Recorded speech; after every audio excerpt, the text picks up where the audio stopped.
Hello, listeners. This is Lee Price. This is Will Ford from Football 365. And you're listening smartly to At the Bridge Pod, a Chelsea FC podcast, although I would describe it as the Chelsea FC podcast. Magical from Eden Hazard. Mata into a trap pass. What about that? Ivanovic! In the middle, it's just behind him, but it's intercepted by Hakim Ziyech. Matic with the ball driver.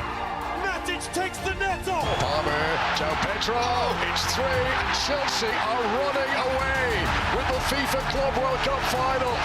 Hat-trick hero, Cole Palmer wins an epic, sensational game. It's time for another episode of At the Bridge Pod, your number one Chelsea FC podcast. Coming up on this episode, we're off to see the wizard, the wonderful Wizard of Oz. You're going to understand that reference later on in the episode.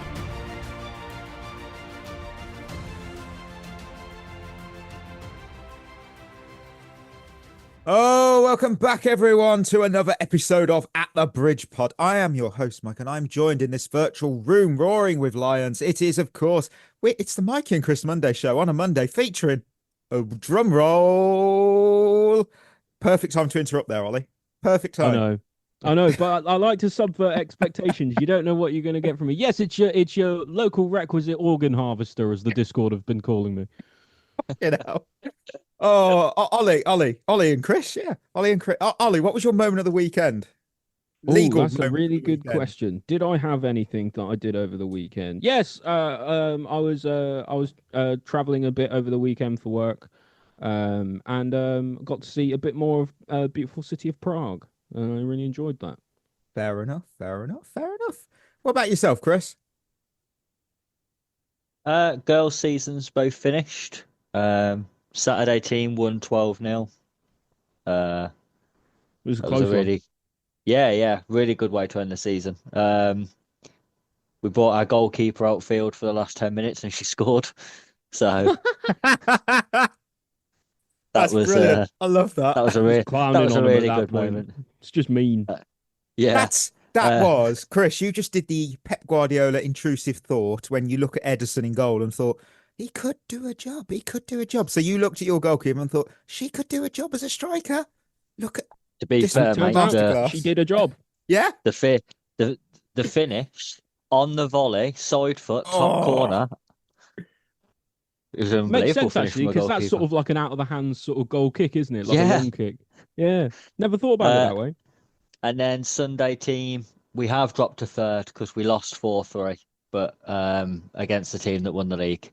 But it was a really good game, and I think if we had an extra 5 minutes, we'd probably get something from the game because we completely dominated the second half, but just ran out of time. But really good. Had some praise from the referee who refed us yesterday as well, and from some other coaches who came to watch us about how good we play and how good the team is. So I must feel yeah, good. really positive. Fair play. My girlfriend and I headed to Warwick to Tully's Tulip Garden, which is designed essentially to give you a little slice of the Dutch tulip fields.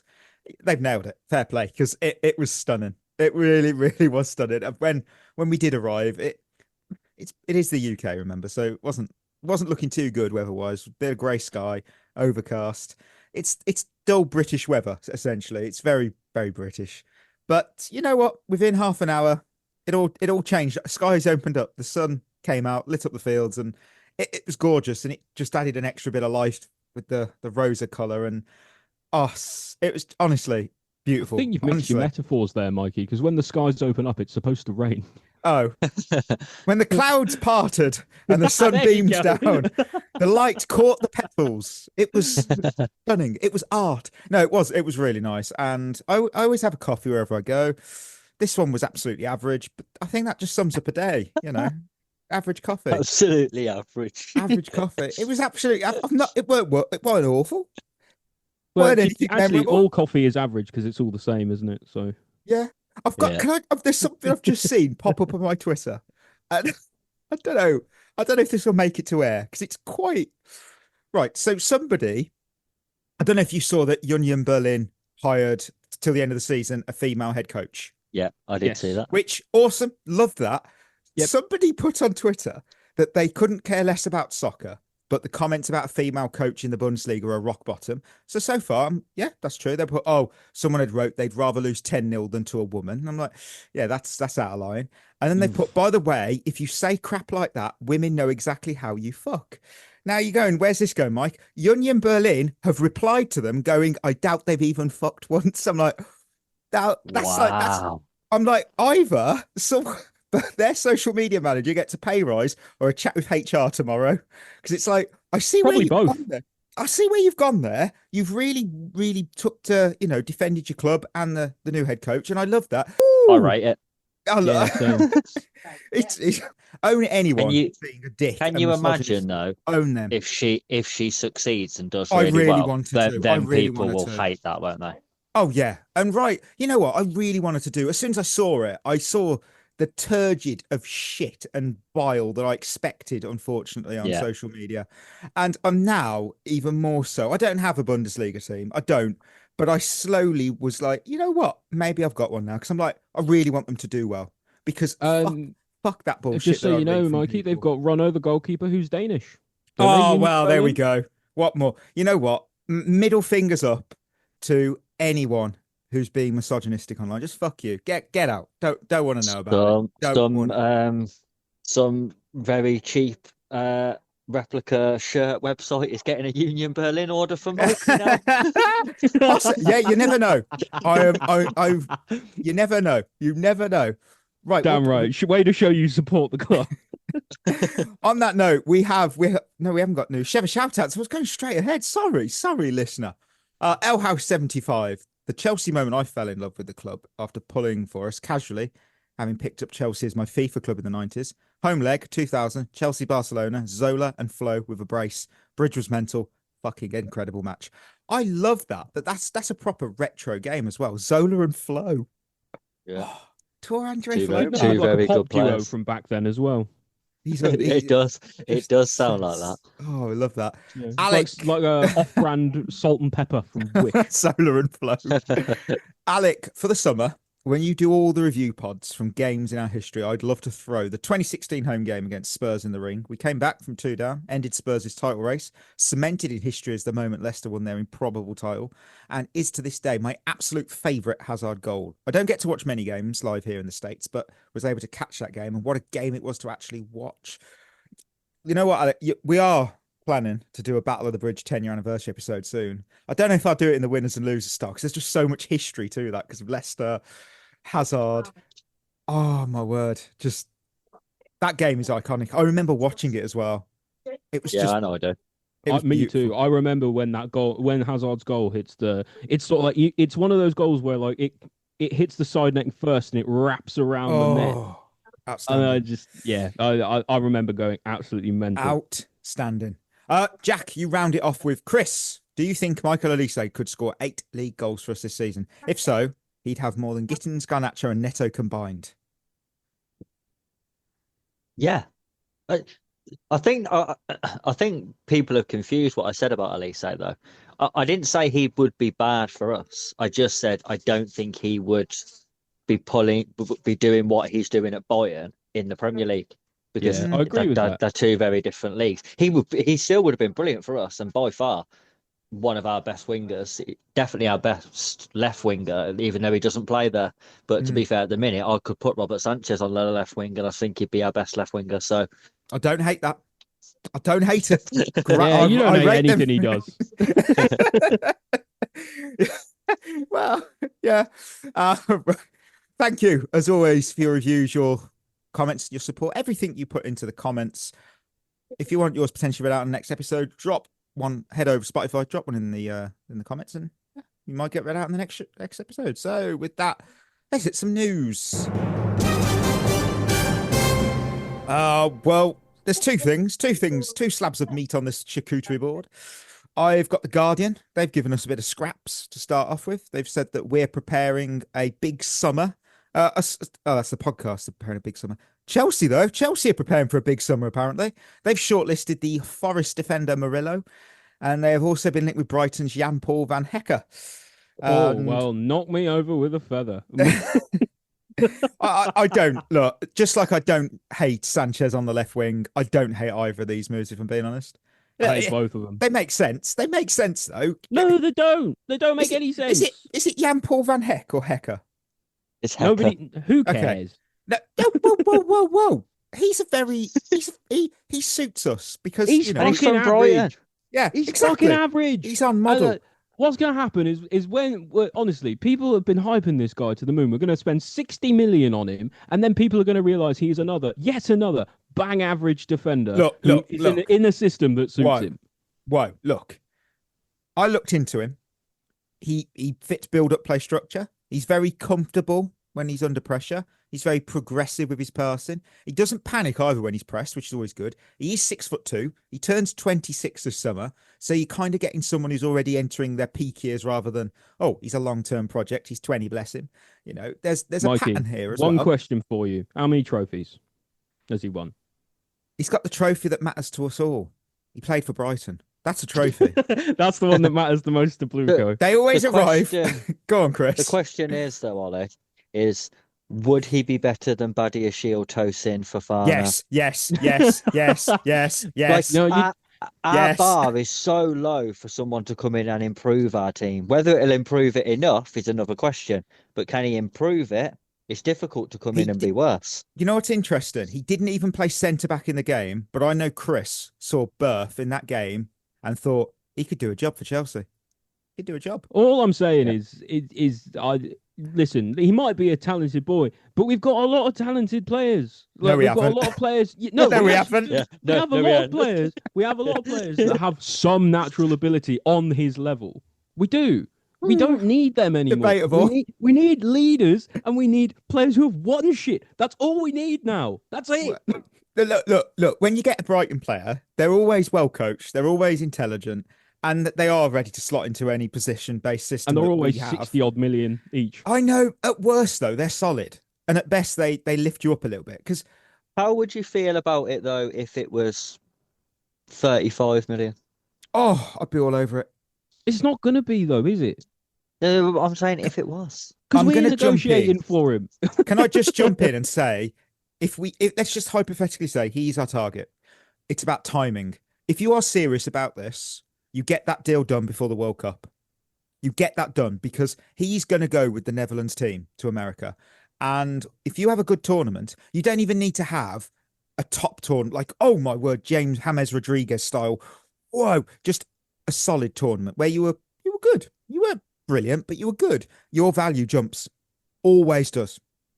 You have to get that sorted before the Who would World you Cup. prefer, Van Hecker or Murillo? I've seen more of about 4 foot tall, so I think and our team is already really short. So he's a different profile, isn't he? The two, it's got to be Van Hecker, but I don't like it. The thing is, who would you want us to get centre back wise? Bastoni. Yeah, I agree. Why would he come here? Upamecano. Yeah, he has had a bit of a revival actually this season. Either of them would be better, wouldn't they? And they've won something before. Bastoni would. Upamecano, I'm not completely sold on. Chris, to be honest. same question as before. He would definitely improve us over the likes of who we've got now, and more so than Van Hecker would. I'd want a peak era Pepe. I need a bastard in my back line because we don't have any bastards. I would like prime John Terry, please. The thing that I still don't really understand why we're not trying to get Rudiger on a free. Because he'd probably turn around and tell our ownership exactly what's wrong. Yeah, because he'd probably say no. Okay, look, allegedly, Fair. he didn't actually bite that player in the game, allegedly. But the thing is, you've got to buy players that are proven in the Premier League. You can't start gambling on someone was from proven League in the One. Premier League. No, he weren't. No, he weren't. Oh, that's a push. I said that at the time. You did.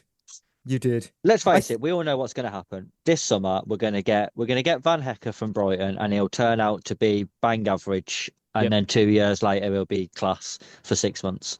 Love it.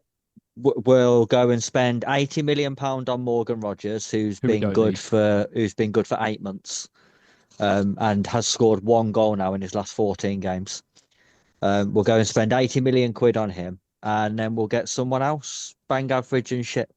Yep, and that's the thing. At this point, for me, if a signing is a needle mover, get them. If they're not, bin them off. That's my only criteria at this point. Do they move the needle? If you want to get, wouldn't, yeah. Personally, I wouldn't go anywhere near Morgan Rogers. I think he's another flash in the pan player. He had a really good spell at Villa, but he's been really bad second half of this season, like really bad.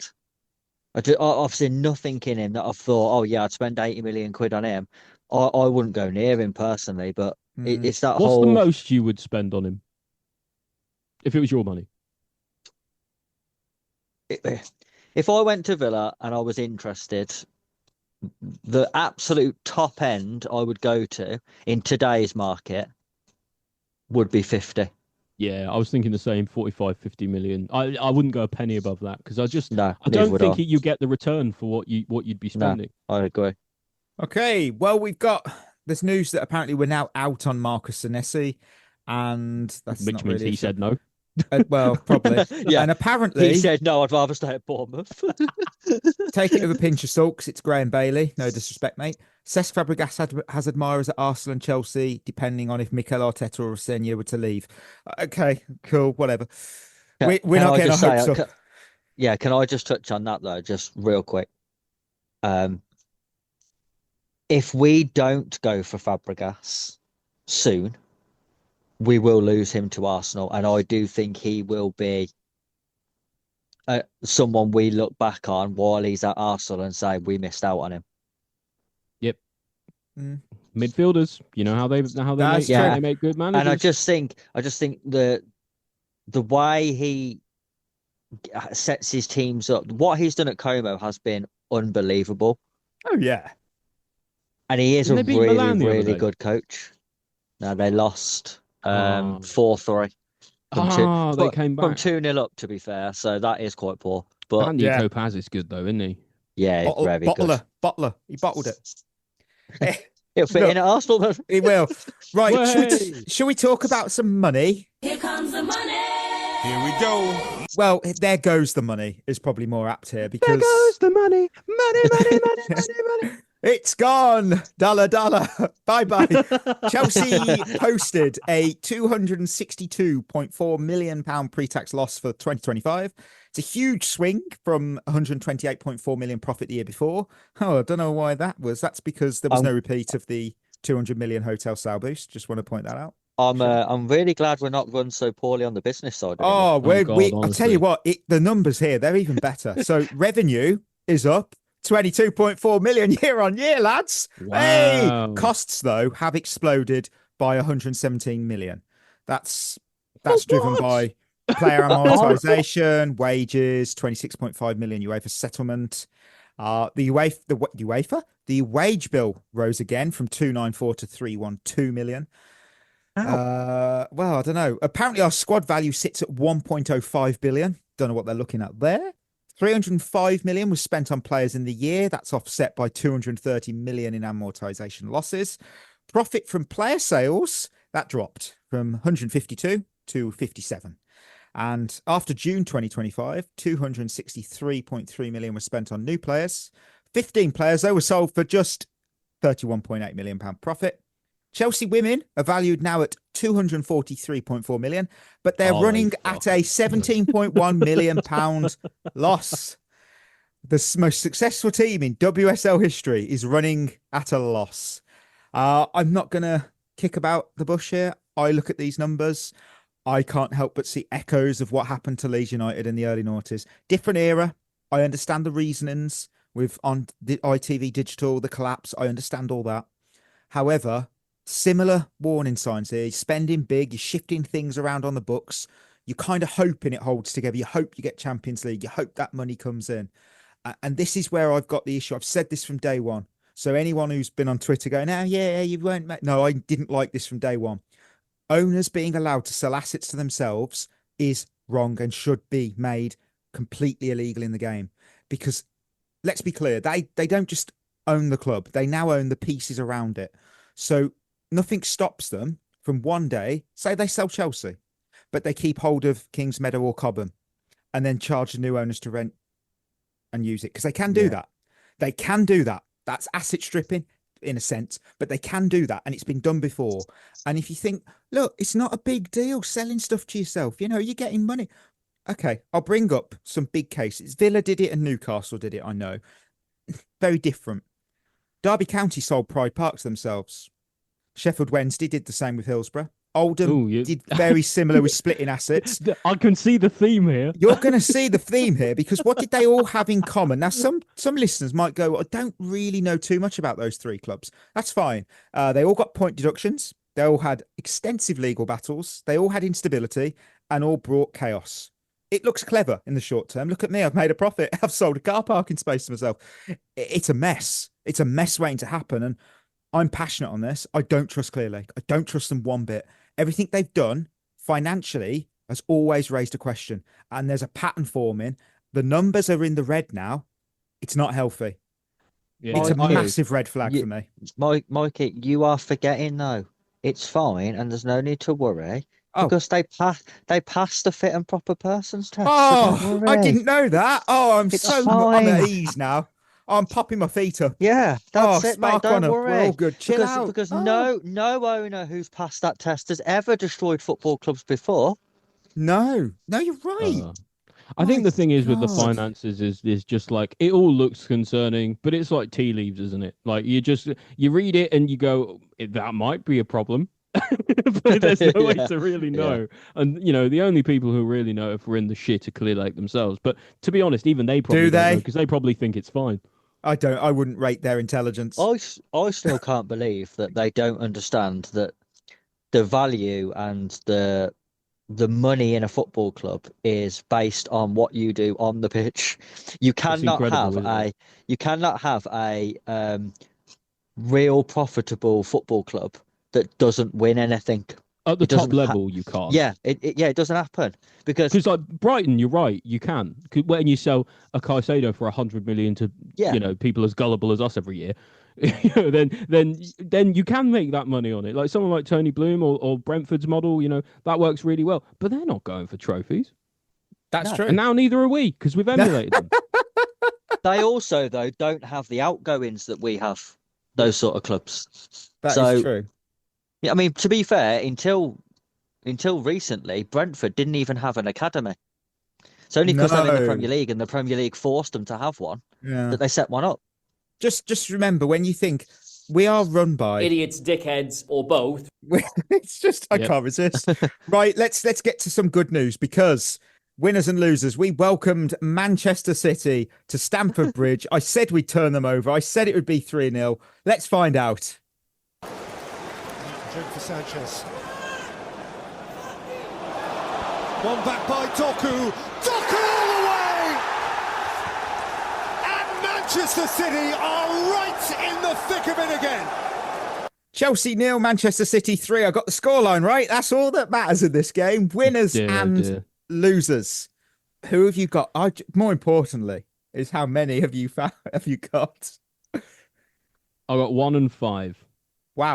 Wow, Chris. Not happy. I've got 2 and how did 5. you find 2 winners? Can we just shout out that Chris has the most winners on this list? Because I've got 1 and 3, and again, I was that annoyed by this game that I had to cheer myself up. So I gave all my winners and losers a theme. And this time it's based, this time it's the only time I've done it. It's all based on the Wizard of Oz. So you'll notice some little woven in references to the wonderful world of Oz. So you know what, Chris, you've got 2. Who's your first winner? Enzo Fernandez. Yeah, that's a really good point. I didn't think about that. Because everyone said that if Enzo Fernandez doesn't play, we'll lose this game. And they were right. I personally think even if Enzo Fernandez did play, we would have lost the game. But it was another case of this was Enzo Fernandez's best game of the season. Wow. Oh, he's gone there. I think that's a little True, controversial. I think there's been other games he's been good this season. He's banged in some goals, but ultimately, No, he has been good. But you know what I mean. It's the Colwell situation. Colwell comes back now. He's prime John Terry, mate. That's Yes. I see. I'm telling you what. I see. The minute he has a bad game next year, everyone's going to go, "What's going on?" Where's he come? He's dropped off. He's dropped off. Yeah. So 18 months out with an ACL injury. What's happened to him? Yeah, what's happened? Oh my word! Why isn't he top class? I don't understand. It doesn't make sense. We put him with Van Hecker. Why isn't he top class? Yeah, he was our best player last season. I will go. I'll go with my only winner. Technically, it's 4. I've got Brentford, I've got Everton, I've got Brighton, I've got Sunderland. Because for me, they're the real winners of the weekend. Every single one of them gained ground on us. And the only reason that Everton and Brentford didn't both do more so than a win, got more than a draw, was because they played each other. And we now all have 6 games to go. And I've had a look. I've not used the supercomputer. I've used my brain. And I think we finished 9th. I'm looking at the games and the runs. In this run-in, I see wins against Spurs, because that's just too easy. And probably Forest. Maybe a draw against Sunderland on the final day if they've got nothing to play for, which they probably won't have. I don't think I'm being negative there because, and it's not hot. I think I'm reading what's in front of us. I'm reading the form book because anyone who's thinking you're a bit overreacting there, I'd say look at that form book. It doesn't lie. In the last 5 games, here's a stat. Burnley and Spurs are the only 2 clubs who have picked up fewer points than us. Yep. Only Burnley have conceded Relegation more goals, and only Spurs, Burnley, and Leeds have scored fewer. Now, all those clubs have something in common. They're in the relegation or thereabouts. So, to anyone saying, look, we'll be fine, I've got to ask based on what? But form isn't a suggestion, guys. It's a warning. And right now, we're following the yellow brick road with no idea where it ends. There's the Wizard of Oz. I was waiting to see where it came from. Can I be honest? Mikey, I think you're being generous because I look at this, and I've said this multiple times on my Twitter if people have seen me crashing out over the weekend, is that I don't think we win another game this season. I genuinely don't. I just don't see how we don't beat this Spurs team. No, I keep thinking they'll stay up, but I watch them go, they're shite. I know. I watched them as well, and they were really poor. And I agree with you. I just don't think we're any better at the moment.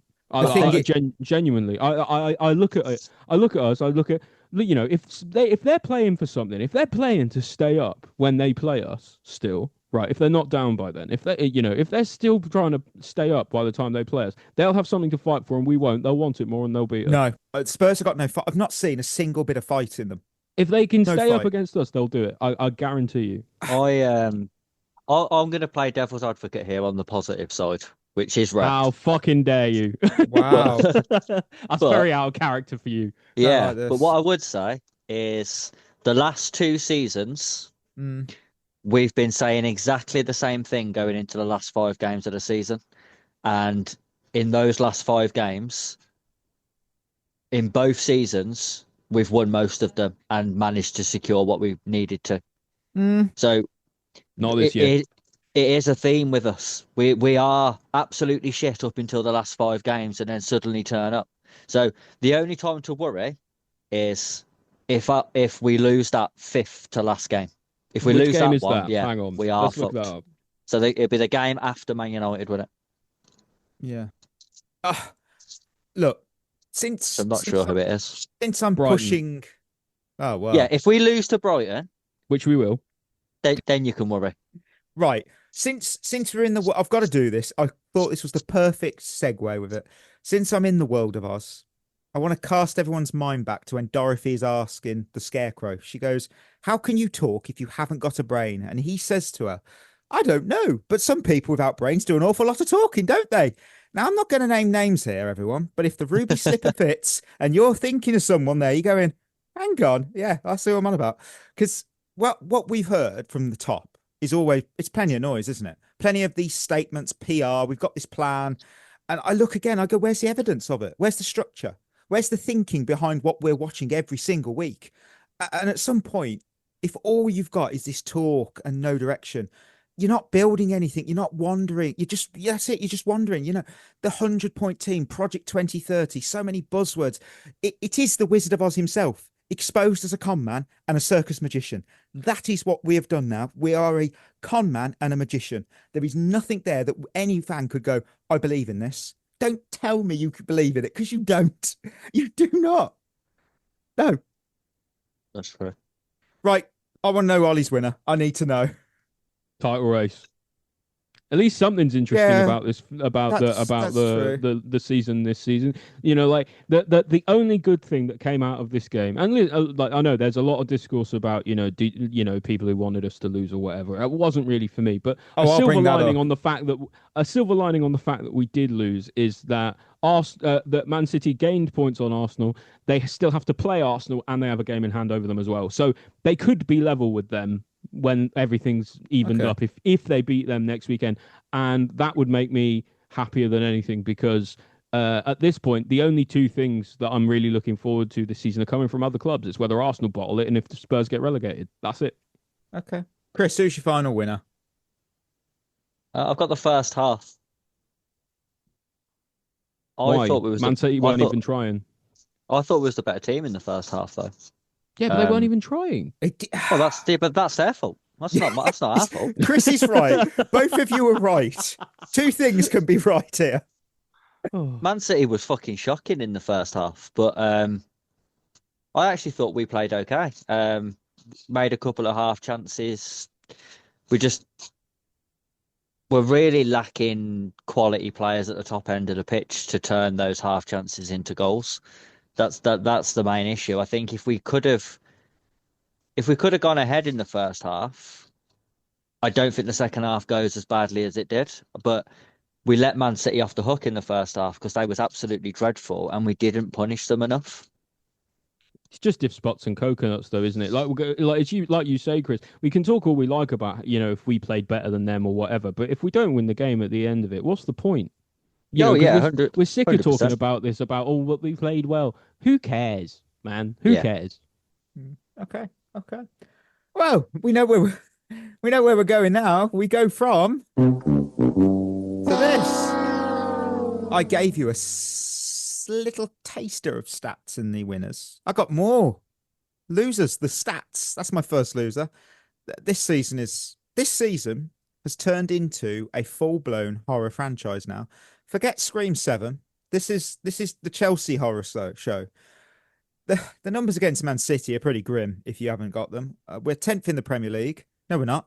Let me start that absolutely again. Look at my reading. It's infected me now.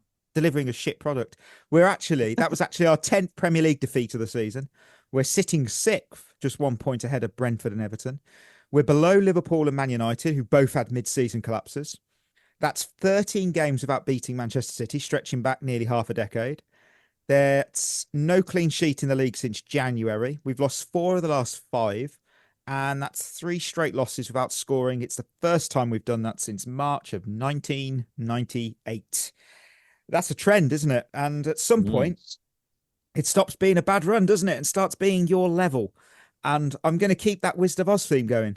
Dorothy said, there is no place like home. Well, right now, our home form has us sitting 12th, while our away form has us 3rd. So Stamford Bridge is not home advantage anymore. Yeah. We have been shit at home for a while now. The form table tells us that. Absolutely abysmal. I mean, that is no fortress, is it? I'd love to know when, if we could. I'm sure someone with a lot more time on their hands than us could Berth, maybe he's not here. That's a joke, Berth. We love you. Could go back and find out when Stamford Bridge stops being a fortress, because like you say, Mikey, the home form has been really poor, and it's been poor for a few seasons now. When did that change? Because it didn't used to be like that. I didn't check it in the accounts, but did Clear Lake sell that to themselves as well? The home form. Could be. That's very good. I'd just like to point out, I think our best home form came under Pochettino. Could be. I really don't know. I'm going to have to look at these stats as we talk, because I really don't know. And it weren't good then, but it was better than it is now. I'm pretty sure. You could say that about everything about the club at the moment. Yeah, it's fair. It wasn't good then, but it's not better now. No. Chris, who's your first loser? I've got the squad, whole squad. Yeah. Whole squad shit. And Yeah. the issue that we've got is I'm guilty of it. Everyone on this pod's guilty of it. Every single Chelsea fan's guilty of it. We get lured in by these players every season when they go on a little run of form and then they ultimately let us down. But if you actually look at the facts of it, I don't think we have top players because top players don't collapse every year. Top players aren't this inconsistent. That's the reality. The thing that makes top players is they are consistent. Our players aren't. They're good for 6 months. They're shit for 6 months. They'll have 4 really good games. They'll have 12 awful ones. Nobody's consistent. Even Moises Caicedo now, who was our most consistent player. 6 months now, he's been shit. Aside from the odd game here and there, been bang average. Cole Palmer, it looks like a pub player. Joel calling. Joel Pedro's not a goal scorer, but we knew that. Again. And what do we have to do when he's off form? Can we bring in our backup striker? No, because our backup striker is Liam Delap. I honestly think over half of our squad don't get into the starting 11s of the top 10 teams in this country. That's really poor. I don't think there's many players in our team who you would say walk into the other top 10 starting 11s. I just don't think it is. And even the ones who people would say, oh, well, they definitely would. That's not judging them based on what they're doing now. That's judging them based on because every single person will go, oh, Cole Palmer walks into every team. No, he doesn't. No, he doesn't. Cole Palmer doesn't start for Man City. I can tell you that for free. Oh, I didn't want this version of Cole Palmer doesn't start for Man City. This version of Cole Palmer, I'm not convinced, starts for Arsenal, and they are fucking dire. You're not sure that when Pep Guardiola gave him a little tap on the head, that was like, you're going to be in my first 11 next year, which I won't be here. Yeah, I honestly think our squad, when you actually look at it and you actually judge them based on what they actually do season on season, I don't think we can be surprised that we are more likely to finish 9th than 4th. I don't think we've got a top 4 squad. I don't think any of our players are top 4 quality. And I think that's the issue. We've built a mid-table squad, and that's where we're finishing. Yeah, I said it on Twitter earlier about the thing with Chelsea right now is that do any of us really have a connection with any of the players, like an emotional connection? I wouldn't really be devastated if anyone was sold this summer. Like Reece James, I like Reece James, so maybe Reece James is in there. But everyone else, I'm just sort of like, no, Rob Sanchez, love that man. But other than him, I'm like, I've just bought into that character arc now. I love Rob Sanchez. He'll be at my wedding. He might even give me away at the altar. No, but genuinely, I don't have an emotional connection with anyone in this squad. And you are right. You are absolutely right because I work like in an educational environment, so I spend a lot of time around kids, and they ask you who you support, and you tell them. Yeah. And then the follow-up question is always, "Who's your favourite player?" The amount of times I've been asked that, and I've gone, "Don't really have one." I definitely don't have one for the men's team. I do for the women's. For the men's, no. No, yes, you do, Mikey. It's Robert Sanchez. Robert Sanchez. Yes. Yeah, I don't. Oh, it's like before we had too many to pick from. Before it was who's your favourite player, and it's like, oh Jesus, you've got Hazard, Pedro, Costa, Fabregas, Cahill, Terry, Lampard, Drogba. It's I can't pick one. I've got there's too many to choose from. Now I can't pick one because there isn't any. No, that's the thing. You could even go back to 2016-ish, 17. You said about Pedro. I've just looked at the squad list, and there's Costa, Batshuayi. Bloody love Batshuayi. You had Kante, Fabregas, Victor Moses, obviously under Conte. Marcus Alonso. Willian, David Luiz, Azpilicueta, Cahill, Terry. Kennedy. Kennedy, yeah. He gets in our team now. Yeah.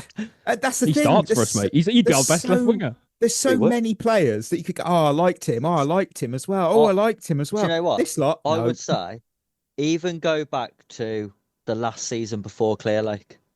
Still full of players we loved. Would that be Can- 2021? Yeah. 21, 21, 22. Yes, because we won the. Yeah, even the decidedly pretty mediocre players in that team, like Chilwell. Yeah. Loved Chilwell. Obviously, Reece James was still there. Kante was there. Jorginho was there. Rudiger was there. Silva, Kovacic. Kovacic. Yeah. Billy Gilmore, people liked him. Giroud. Do you know what? Even Timo Werner, I liked better than anyone in our squad now. Yeah, because he tried. He did. Yeah, at and least he tried. He was just crap. And he was a funny guy as well. Yeah. Yeah. Right, Ollie, who's your first loser? Well, links in quite well, Mikey. It's funny you should say that. It's funny you should ask me. Because it's likability. I look at Chelsea at the moment, and I do not see a single thing that I like about this team, about this club in general. Yeah. The owners are crap and absolutely clueless. The manager doesn't know what he's doing. The players are bang average at best. The academy's getting stripped out. Stadium roofs leaking. What more do we want in terms of you've got nothing to hold on to as a Chelsea fan at the moment, because everywhere you look, you think that's shit. Don't you? And it just, I know, it just makes you feel like, what are we gonna do? As a club, all I can say is, people better be joining the protest before Man United, I guess, because there's no other way but down. I feel. I think that's harsh because Liam Rosenior did say that Guardiola and Klopp were given a year.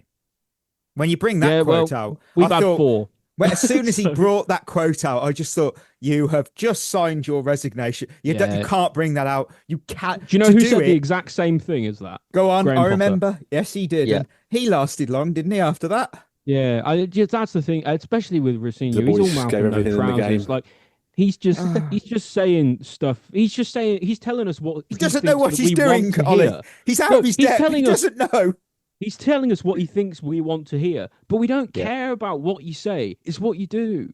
And he can't do it. Dear God. Oh, Chris, who's your second loser, please? Liam Rosenior. Can I be clear? I told you I was retiring him from the list because there's no point, and I've stuck by that because he should be on here. But again, he's retired because there's no fucking point. Yeah, Go on, Mikey, I'm with you. I just can't be fucking bothered. He'll be on here every fucking week. He says something, then I just go, oh, come on. Go on, Chris. He's on here because I don't think he is that bad of a coach. I honestly don't. I just think he's really out of his depth. I think some people have took it way too far. Like, I've seen some people on social saying, like, going back through our last 5 games and going, that was his fault, that was his fault, that was his fault. And you think a lot of them wasn't. Like, the PSG first leg, we was 2-2 and for 75 minutes was comfortably in the game. I don't think you can put that on the manager that the players absolutely shit the bed in 15 minutes and conceded 3 goals. That's not just down to the manager. You can say he's partially to blame, sure, but not that's on him, that's on him, that's on him. Oh, we lost 1-0 at home to Newcastle, that's on him. Well, what are the players doing? The players are playing the game, mate. So but from his point of view, he just shouldn't be here. It's like taking someone who's just got a pilot license in some form of light aircraft and then putting them in an F-16 and going fly that. Oh my God! They wouldn't be able to do it. They can fly, but they can't fly that. Yeah, the same way I can drive, but I couldn't drive an F1 car. So it's not the same. Yeah, and I just think he's way out of his depth, and he's taking a lot of flack from the fans, but I don't think this is his fault. You can't blame him for taking the job, because why wouldn't you take the job? It's guaranteed a few mil when you get paid off, when you get sacked. And it's a really good opportunity from a coaching point of view.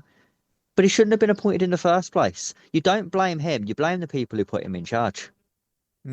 Yeah, exactly. Funny, Rosenior's like seeing a tortoise on the top of a fence post. You don't know how he got up there, but you know he didn't do it himself.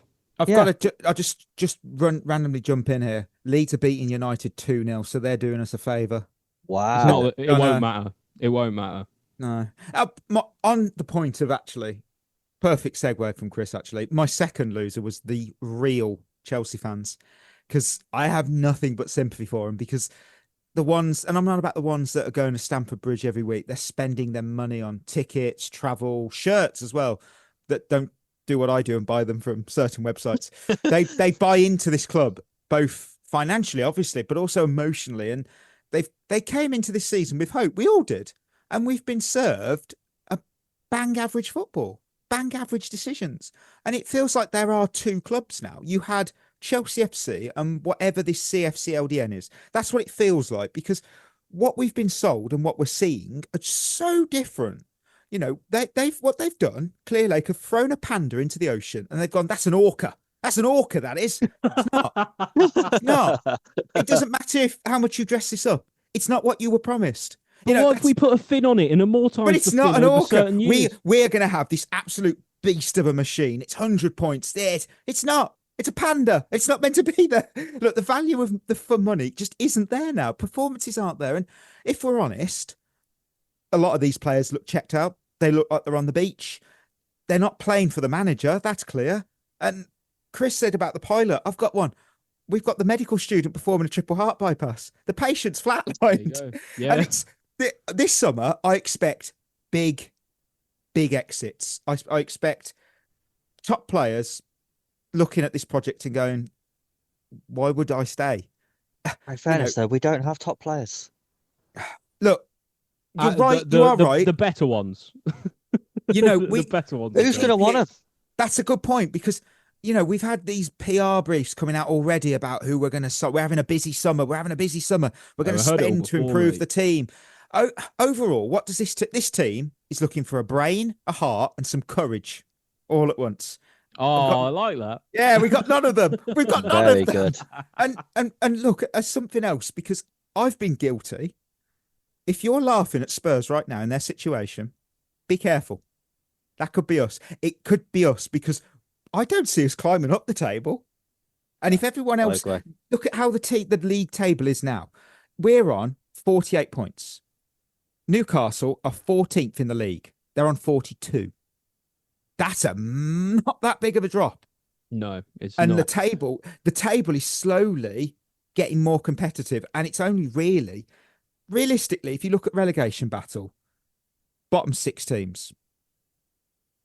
That's it. That's worrying. It used to not be like that. Mikey, because didn't you say certain teams are too big to go down? Tottenham are not too big to go down, but I don't think they will. The issue is that it's the people in charge of the club who don't know how to solve the problem of getting us out of that situation.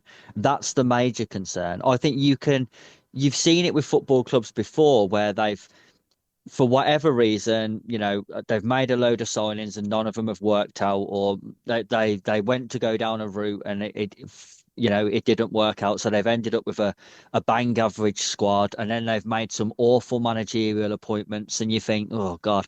And so they've got average players, they've got an average manager, and they start dropping like a stone. But the people in charge of the club still understood what was going on. So they solved the problem. They put a better manager in charge. They signed 3 or 4 players who would elevate the team and got them out of that situation. Our owners don't do that, though. They won't do it. We could be sat down there next season in 18th with 5 games to go, and they wouldn't have signed anyone in January, and we'd still have the same manager in charge. And it'd be like, oh, it's all right, because I think we'll stay up. And, you know, let's face it, the coach doesn't really make a difference to the team anyway. No. That's been proven. It's all this bullshit, and you just think the people in charge is where it falls apart. Because Villa was the same. When Villa got relegated, it was because the owner didn't have a clue what he was doing. He didn't have a clue what he was doing. They sacked their manager midway through the season, and you thought, oh, okay, they're trying to survive. Who did they put in charge? Remy Gard. Never managed in that situation in his life. Never really managed at the top level. No one knew who he was. That's the sort of thing we'd do. We'll go and get some nobody who's managed Panathinaikos, and it's like, what are we doing? You're trying to keep a club up, and you're making these absolutely awful decisions. Under this ownership, we're more likely to get relegated than win a title. We really are. Because they don't know what they're doing. Little did we realise that we're going to get that 100-point season. It's just going to be in the Championship. Maybe. I'm convinced they think that's better. Honestly, the Championship. For people who are thinking, oh, like it can't get worse. First of all, it can. It can. But, it's if you think the grass is always greener, be careful, because the only grass going on at Chelsea right now is whatever Egbarley's smoking, because it's just not working. Ollie, who's your second loser? Esteval. He weren't that good, actually. He weren't that good. I was shocked. He was shit. He was shit. Let's call it for what it is. He's got a case of the Chelsea. Talented boy, and already all of the joy has been sucked out of him from being in this pointless institution for 6 months, a year. And now he's going to be shit for the next 6 months or whatever. Listen, he's inconsistent. He's young. Like that's that's exactly what. And he is actually young. He's not. He is actually young. He's really young. Yeah, he's genuinely young. But what I couldn't forgive was it felt like that in the game against Man City I felt like I saw a lack of effort from him, and I don't like that. Yeah, Chris, who's your next? I've got Talisman. Oh. I think you look at the game, and we spoke a lot about the season as a whole, but just looking at this game, the difference is that second half, the Man City big players turned up, except for Haaland, and as didn't. Cherki took the game by the scruff of the neck, made 2 goals, and went, there you go, we've won this now. And we've got Cole Palmer giving the ball away every other pass. That's the difference. We haven't got talisman in this team at the minute. No one in this team is stepping up when the team needs them to and producing something, especially at the top end of the pitch. Like, I keep hearing this thing about, I've seen people doing player ratings for this game and giving Cole Palmer like a 7 or an 8 out of 10. I fucking hope not. Because if that's his 7 or 8 out of 10, then he really is shit. Very false. Very false. True. You can't have a 7 out of 10. What? And honestly, all I remember him doing was, he got on the ball a lot. He took a lot of touches, and then he ultimately gave the ball away. That's all I remember him doing. He looked sharp and interested, and I'm not slagging him off for his attitude. I thought he looked like he wanted to be involved in the game. Defended a lot, defended well. Yeah, but that's it. But he's bang average. He just is. He's just a bang average footballer now. I don't know what's happened. I've just typed it in, Chris, and Daily Mail came up first. I clicked it. It said Palmer got a 4.5, and it's just put, Chelsea have been overdue a peak Palmer performance. They did not get it here. Yeah, well done to the newspaper. At least they know what they're fucking doing. But yeah, like João Pedro the same. He's had a very good season, but when the team needs him most at the moment, he's not turning up. We've lost our last 3 games without scoring a goal, and he's our striker. It's not good enough. You've got to turn up. You can't be a purple patch player when you play for a top club. You can't go scoring 5 goals in 4 games, but then scoring 1 in 8. It's not good enough. You have to be more consistent than that. I'd prefer to have someone who just scored 1 goal every other game. I'd prefer that than someone who goes on these mad runs. Yeah, I'm desperate to see who got a 7 out of 10 because I can't find anyone who's given Palmer a 7. Look on TikTok, mate. Oh well, there we go. There we go. Bastion of intelligence. And I'm talking about fans who was at the game. Oh no, live brown envelopes. So that's even more concerning. Oh, I'll go with mine will be. This is a passionate one. My final loser was the minority wanting us to lose. I hated that. This had me rattled. I'm not going to lie. Congratulations, though, to you lot. Nice. You got what you wanted. A rare one. You've made it into the losers list before the game kicked off because this is when I wrote this. But you also are a winner because you got what you wanted. Because after obviously Bournemouth beat Arsenal, there were so-called fans actively wanting us to lose to Man City just so Arsenal don't win the league. Now, I couldn't give a shit about Arsenal. I care about Chelsea. I care about us winning football matches. I've gone in, don't get me wrong, I've gone into games expecting us to lose before. I went into this one realistically thinking every week. I'm thinking probably not going to win. I've never thought I want us to lose. No, I don't. And the logic I saw online was, we need to lose so Rosenior gets sacked. We need to miss out on Champions League to force change. I think you need to wake up because that's not how this works. Clicking your heels 3 times isn't going to send the ownership packing. This is not a fairy tale. There is no magic fix coming from this result. It's like thinking one rainy day means that the world has ended. You know, one result is not going to flip this whole club's project upside down. If you think that this loss will trigger the ownership to sell or the end manager to go, you're living in a fantasy world. And I'm not defending this ownership. I never will. I've been very critical. And I'm not convinced by Rosenior, but actively wanting your club to lose. You are not supporting this. And there were fans that gave me such abuse on Twitter. I don't care, because you're wrong and I'm right. You do support your club no matter what. You don't actively want them to lose. You are not a fan. You are not a supporter. Yeah. I couldn't have said it better myself. It's fun. It's fun to sort of say in the sort of the tongue-in-cheek way. Oh, I hope City beat us. They bloody meant it. They did. But if you mean it, that's daft. It's truly daft. Because, just like you say, Mikey, do you think that nothing short of, I don't know, probably us getting relegated to League One would get the ownership to go? No, it's just not going to happen, is it? It's not going to happen. It's all set on a false premise from the very start.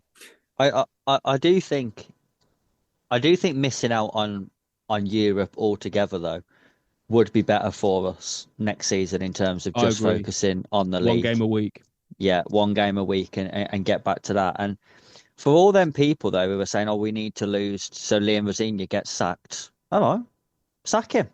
Yeah, we'll bring in Panathinaikos as manager. They'll get Gary O'Neill. Oh, come on. So on that. I don't know why people think, if we sack this manager, it'll get better. Why? It's still the same people making a decision on who to put in charge, and they're just going to put some other nobody in charge. Chris, do you know who the manager of Panathinaikos is? I do not. Oh, Chris, it's Rafa Benitez. There you go. Oh, there you go. I didn't even know that till just. Oh no! If we got him, he would actually be the best manager this ownership had ever appointed. Yeah. Oh, and that sums it up, doesn't it? What are we doing? Chris, give me your next loser. Quick one, Arsenal. Oh, well. Yeah, fuck them. Yeah, because the bottle job really has started.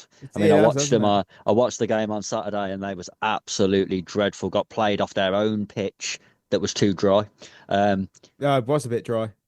By Bournemouth, and then City go and lay down a marker like they did against us. Because to be fair, for as shit as we were, City second half did turn it on, and they looked like a team that was ready to go and win all their remaining games.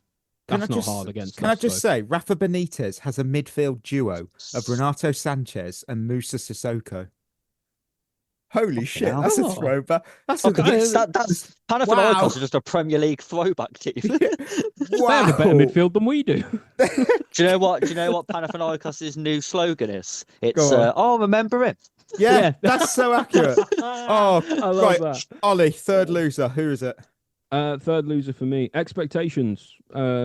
Because there are very few, there are always a lot of games, like you say, Mikey, where you go in thinking, well, we may well lose this, or we might not get there, or whatever, or, we could get a result today, but it's not likely. I had absolutely zero faith that we would win this game. Zero. I usually have at least 1% faith, 99% hope. I had 0% of either. Because I was just looking at the lineup, and I was looking at Doku and Semenyo and Haaland and Rodri and all these other players, Mateus Nunes, who's really good, Donnarumma in goal, all their players at the back. And I was just looking and just thinking, and of course, most importantly, the one in the dugout. And I was just thinking, there is not a single thing as a club that we do better than Man City, apart from fuck things up. That's literally it. So I went into this game, and it felt like a real rock bottom, because even before the game, I thought we're losing today. And it's like, sometimes I say that before a game, and I'm not really like, I'm sort of, that's what I think, but I knew it, and that certainty, I knew we would lose. So I was actually quite surprised after the first half, and I thought, we've been all right here. And then order was restored in the second half, and we got battered 3-0. I just thought, this is what it's come to really with this club, is that it's now got to the point where I go into games knowing we're not going to win, not thinking we're going to lose, but knowing it and deeply understanding it at the bottom of my soul. And I think a lot of Chelsea fans feel the same. There is nothing to hold on to or look forward to at the moment here. Chris, who's your next loser? Final one for me is Moises Caicedo. Yeah, gave the ball away sillily, didn't he? You can't do that. I know. Right, the game's over at 2-0. We know that, right? But 2-0 is still a scoreline that we could potentially bring back. We would have done. We could still be there now with Man City having gone home, and we still wouldn't have scored. Liam Delap's coming on. Exactly. So that's it. But puts confidence into goalkeepers.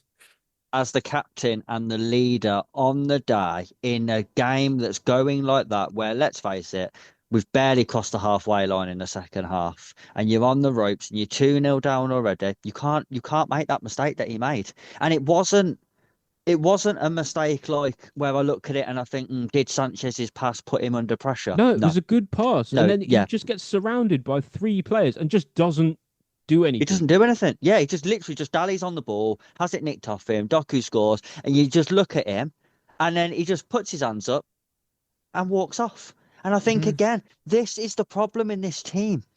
He should have been, 1, more visibly annoyed, and 2, why the fuck is no one having a go at him there? It's all just this pat him on the back and go, oh, that's unlucky. It's not unlucky. It's fucking shit. It's not good enough at the top level. Nowhere near good enough. But they're all too nice to each other. They're all pally. There's all, oh, let's support each other. Oh, you were shit today, but it's okay. You'll be okay next week. We'll back you up on Instagram. Don't worry. No, fuck off. Have him up the wall, slap him in the face and say, you need to fucking start performing because this isn't good enough. And honestly, these players, we've created this environment where it's just okay to be shit. And nobody cares. No accountability. No, there's not. Ollie, who are your final losers? Well, I'll be quick with them. First one is capitulation because it's been a theme throughout the whole season. We let in 1 goal, and the next one's coming. Rosenior said it in the post-match presser. It's listen, he doesn't say a lot right at the moment. Well, he says all the right things. He just doesn't back them up. But what he said was really correct. Is that we constantly just need to stay in the game when you go 1-0 down, and it's like we just give up. So it's like mentally and physically we just can't be bothered anymore the second we go 1-0 down. Reminds me of the season under Potter. It really does. Where the second the first goal went in, you went, oh, that's it then. That's what it felt like in this game. And my last one was Robert Sanchez, solely because he absolutely should have saved the second goal. And just sort of chose not to, from what I could tell. Like, I don't know if he thought he was going wide or whatever, but when he went down to his right, he only really put his hand out to just sort of like support himself. Like, how goalkeepers do when they think the ball is going wide. It wasn't even close to going wide. I don't really know what he was thinking there. Maybe he is trying to sandbag and get Rosenior sacked or something because of being dropped or whatever. Because, like, I've seen under 14s goalkeepers who would save that on the day in the Premier League against that shot. So I don't understand what on earth he was thinking. Oh, emoji game review. I went with the cup emoji, but not that one. They're like the coffee plastic cup, because there is no one from our side after that 90 minutes going to be called to pee into a cup for a drugs test. Not one of them. No, well, certainly not any performance-enhancing drugs, anyway. Is there such a thing as performance-reducing drugs? Because I definitely think other drugs are. I think other drugs are performance reducing, aren't they? So, other drugs are available. My word. Shit emoji for me. Okay. Pure and simple. I'm going with the wave. Hey, let's surf it. Because not that sort of wave, like a bye-bye goodbye. That's not. Because I think that's what our players have done to the season. They've just said goodbye to it, checked out, and I was just thinking about the World Cup. Well, to be fair, Chris, listen, like you got to back up what you said. We'll wait and see against Brighton, won't we? Yeah, that's the game. Right. I'm telling you, we beat them 3-0, and everyone will be like, "Oh my god, hold on, we are world class." Lion of the week. Chris had Esteval, I had João Pedro, Ollie had Gusto, the wheel went Palmer. It's another no winners week. Yeah, it's no winners this week. Yeah, I mean, I agree with the no winners thing. I do think the closest to having a winner there, though, is Ollie. I did think Gusto was one of our better players on the day. He was okay. Yeah, right, Chris. Not good enough to be a winner, though. Yeah. Tomato Picks has dropped it. Cesc to us. We get him. Nico Paz in a swap deal for Enzo to Madrid. Who says no? Probably Cesc. Yeah, Cesc I love and that. That is Paz. generally I love that. Yeah. Why does everyone think Nico Paz is a Real Madrid player? He's at Como permanently. He's not No, on he's loan. not. No, they've got a buyback option they can activate straight away. Yeah, but he's not on loan. He's not going back to Madrid in the summer unless they buy him back. They will. And then they'll sell him if they want. I actually don't think they will. I think you're right. No, Chris. I don't think they will either. There's a lot. Where's he going to play? He's not going to play over Bellingham, is he? There's a lot of people saying about sacking Rosenior. That won't fix the problem. I do see where they're coming from, and I respect that they've asked the question. That's not the problem. That it's bigger problems than that. It really is. It is. Yeah. It's like replacing the window on your house when it burnt down. Yeah. It's not going to make a difference. Can I shout out Josh, who actually said, can't wait for Chris's rant about the Chelsea fans hoping for a loss? Well, you got the rant, just not from the person you expected it from. Yeah, that's true. I didn't need to. Mikey did it for me. Fuming on that. Fucking fuming. And you know what? Finally, Liam, look at our bench. How can we possibly win with them super subs coming onto the pitch? Did Garnacho not fill you with hope? Oh my god! Who came on? I saw Romeo Lavia coming on, and I thought, oh yeah, that was a move. Turn it around. I like Lavia, but I did think that's a choice. That's a choice. Right. Can I just say the substitutions in this game though was absolutely horrendous. I mean, you bring in Garnacho on, who, let's face it, he's absolutely dross. Then you bring in on Liam Delap for no reason. Yeah. You bring in on Lavia for no reason, and then you bring on Josh Achiampong for 2 minutes.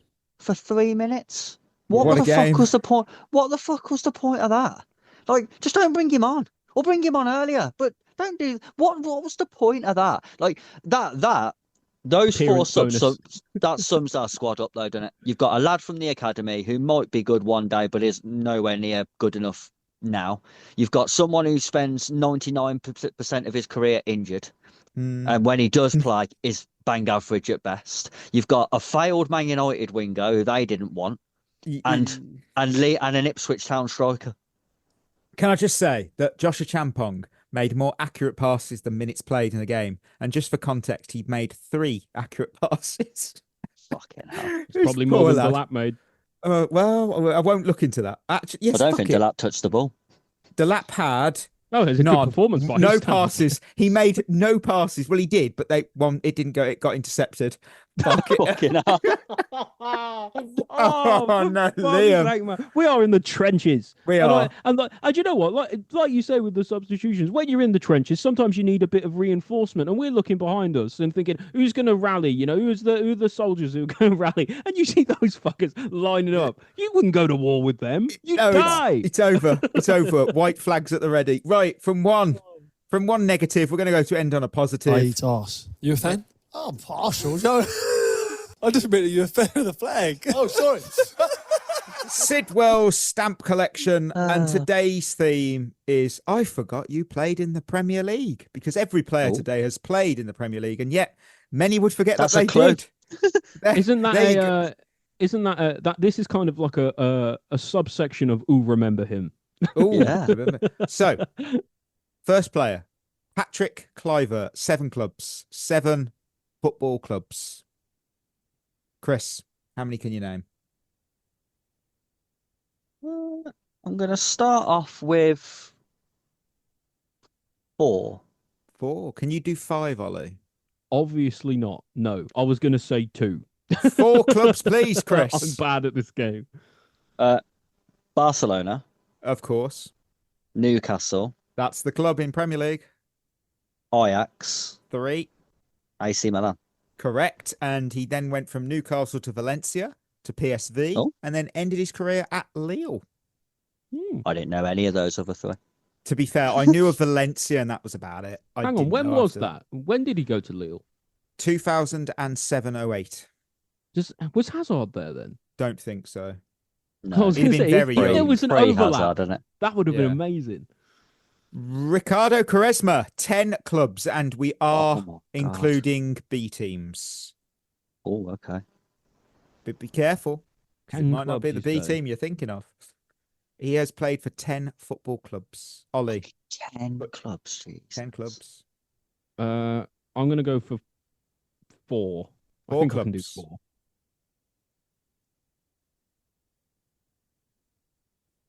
I think I can only do 4 as well. Okay. All right. Well, yeah. Go on then, Ollie. Me then? Shall I go? Yeah. All right. Go, Ollie. Chelsea.